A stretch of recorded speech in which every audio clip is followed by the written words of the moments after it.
Պուրիտանները, ամենօրյա ընթերցանություն, Ջոնաթան Էդվարդս, օր ապրիլի 9։ Տերն իր համար իր սրտի համեմատ մի մարդ է ընտրել, որին իշխան կնշանակե, առաջին թագավորաց 13-րդ գլուխ 14-րդ խոսք։ Դավիթը, Աստծո սրտին համեմատ մարդը, մեզ թողեց իր հավատքի վառ արտացոլումը Սաղմոսների գրքում։ Այնտեղ նրա թողած սուրբ երգերը ոչ այլ ինչ են, քան բարեպաշտ և սուրբ զգացմունքների արտահայտությունն ու շունչը, ինչպիսիք են Աստծո հանդեպ խոնարհ և բոցավառ սերը, նրա փառահեղ կատարելությունների և հրաշալի գործերի հիացմունքը,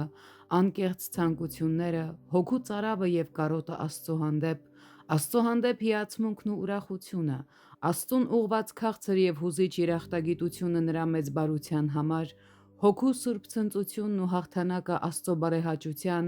բավարարվածության և հավատարմության մեջ, նրա սերն ու հաճույքը սրբերի, երկրի վրա ապրող արդար էակների,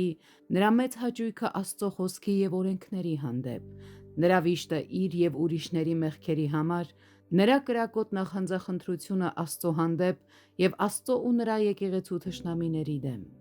Եվ այդ սուրբ զգացմունքների արտահայտությունները, որոնցով Դավթի սաղմոսները ամենուր լի են,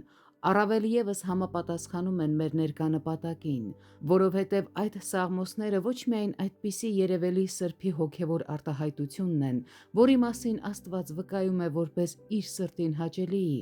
այլ նաև Սուրբ Հոգու առաջնորդությամբ գրված են Աստծո եկեղեցու գործածության համար, նրա հասարակական պաշտամունքի մեջ ոչ միայն այն ժամանակում, այլև հետագա դարերում, քանի որ դրանք գրված են արտահայտելու բոլոր սրբերի հոգևոր վիճակը